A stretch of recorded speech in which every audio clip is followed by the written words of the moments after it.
Hello, I'm Simon Adebisi and welcome to highlights of the 2011 Formula SimRacing World Championship. Round 15 is the penultimate round of the championship, taking place around the Yas Marina circuit in Abu Dhabi. Featuring 21 corners and 2 very long straights, this twilight race provides a challenging Grand Prix for the drivers. Bono Huis achieved pole position by the largest gap so far this season, edging out Frederik Nielsen by more than half a second. 4 tenths behind Nielsen, Dennis Hurl qualified in third, ahead of Karim Wesenberg, who set an impressive time for the Twister Racing team. Mikko Puumalainen set the 5th fastest time in front of Cyril Verdmuller, who set his personal best qualifying result.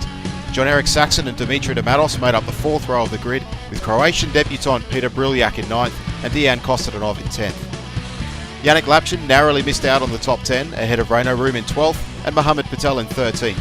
And the Ward F1 drivers of Lee Morris and Jim Parisas qualified in 14th and 15th place. Unfortunately, technical issues prevented Wesenberg from taking the race start, and Parisas had to start from the pit lane. Off the start line, all the front runners had an equal launch. Nielsen had a look up Huis's inside, but backed off before the braking zone. There were no position changes for the top 7. Kostatinov gained 2 places through turn 1, and Patrick de Wit made his token great start, gaining 6 positions through the first sector. The race quickly went sour for the Scuderia Milano team when Lee Morris collided with Peter Briljak, resulting in Briljak spinning and stalling his engine. And on the second lap, Luka Oslakovic span in the final sector, and despite plenty of momentum, the Slovenian could not restart his engine. The Too Fast For You team were also experiencing problems. Mohamed Patel was handed a drive-through penalty for jumping the start, and in 8th place Dimitri de Matos couldn't hold off Renaud Room, with the Estonian making a pass on lap 3. Further behind, in 11th, Lee Morris took the defensive line against Yannick Lapchin, but the Ward F1 driver locked up and cut the chicane. Knowing he would have to yield the position to Lapchin, Morris eased off the throttle, but the situation was complicated by Martin Gosby, who was also attempting to overtake Lapchin. Gosby was pushed wide and suffered damage to his front wing, but managed to get straight back onto the track. With Morris struggling to handle the car around the Yas Marina circuit, Gosby was able to pass him on the next lap, and after several mistakes, Morris's race came to an end when the Briton lost control in the final sector and collided with the barriers. Mark Alberts was the next victim of the circuit after a heavy sideswipe of the Armco tore off his front wing, and the Ash Racing driver retired immediately. Further ahead, Renaud Room continued to move forward, passing Jon-Erik Saxon for 7th and then advancing to 6th after his teammate Kostatinov allowed him to pass. On lap 16, many of the drivers revealed their intended pit strategies. The leading trio of Bono Huis, Frederik Nielsen and Dennis Hurl all pitted together, giving Mikko Puumalainen the lead, with Cyril Verdmuller further behind in 2nd place. Yannick Lapchin and Martin Gosby also pitted, with Gosby losing extra time repairing his front wing. In the battle for 8th, Jon-Erik Saxon was paying the price for losing a position to Dejan Kostatinov on the opening lap. The Finn was held up through his first stint, but he eventually made a crucial pass on lap 21. Kostatinov then made a terrible mistake after his pit stop, spinning in the pit exit tunnel and losing valuable time while he corrected the car. Several laps later, the Bulgarian called it quits after more mistakes cost him time and damage to his vehicle. At the back of the field, there was also plenty of action. Mohamed Patel was recovering from his drive-through penalty and caught up to the back of Blair Disley in 13th. Unfortunately, the pair made contact through the triple chicane, with Disley losing out to the Briton. Meanwhile, Yannick Lapchin was setting an incredible pace on his soft tyres, first passing Mohamed Patel through turns 8 and 9, and then Patrick de Wit several laps later.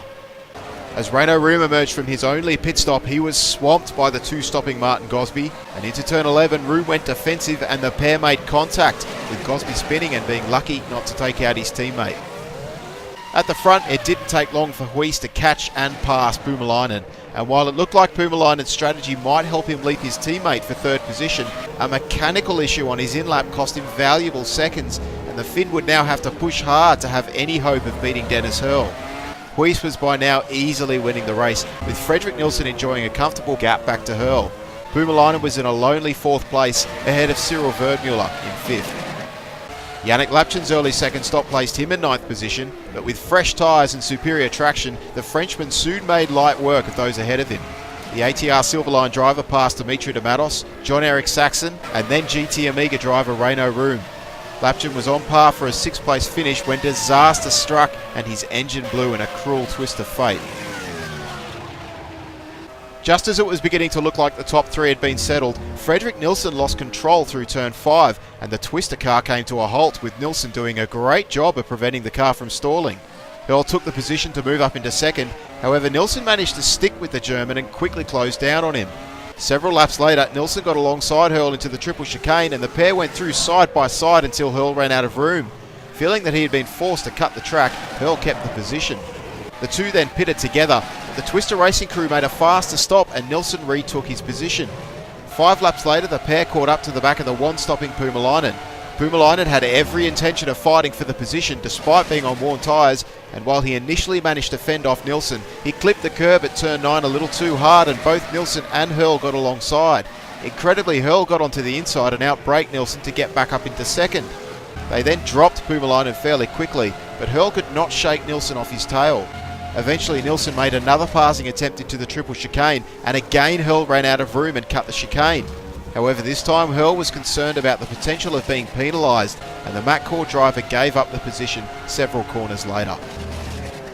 Having been struck down by bad luck in the previous round, Bono Huis took a dominating victory at Abu Dhabi, winning the Grand Prix by over a 30-second margin. Fredrik Nilsson held on to second place, achieving a great result after missing the previous round, and Dennis Hurl continued his strong form to claim the final step on the podium. Mikko Puumalainen finished in 4th, achieving his 6th consecutive top 5 finish. Cyril Verdmuller completed a very lonely race to set his personal best in the World Championship division, and Renault Room finished a solid race in 6th place. John-Eric Saxon crossed the line in 7th ahead of Dimitri de Matos in 8th, and Mohamed Patel was penalised 10 seconds for his contact with Disley, dropping him behind Martin Gosby.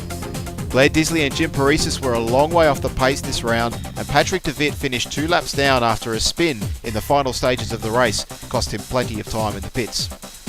With Jarkko Mäkkönen absent this round, Mikko Puumalainen now seems likely to take second place in the championship, though Mäkkönen still has an outside chance of beating his fellow Finn. With Kirchhoff no longer competing, Fredrik Nilsson's podium today has secured 4th place for the Swede, and Dennis Hurl has passed Blair Disley and has a good shot at taking 5th place from Kirchhoff in the final round.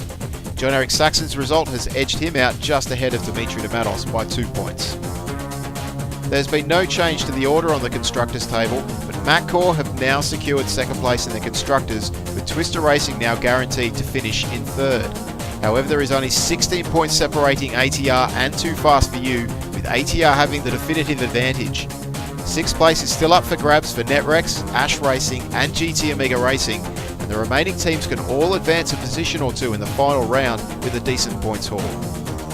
The next round will be the final round of the 2011 Championship, and you can watch that race live as it happens. Simply go to psrtv.com on the 6th of November at 5:30 PM GMT. And keep your eyes open next week for a special 2011 World Championship montage video, which will of course be available on YouTube. We hope you've enjoyed today's highlights. I'm Simon Adebisi, and we'll see you in a fortnight's time for the final round of the 2011 Formula SimRacing World Championship.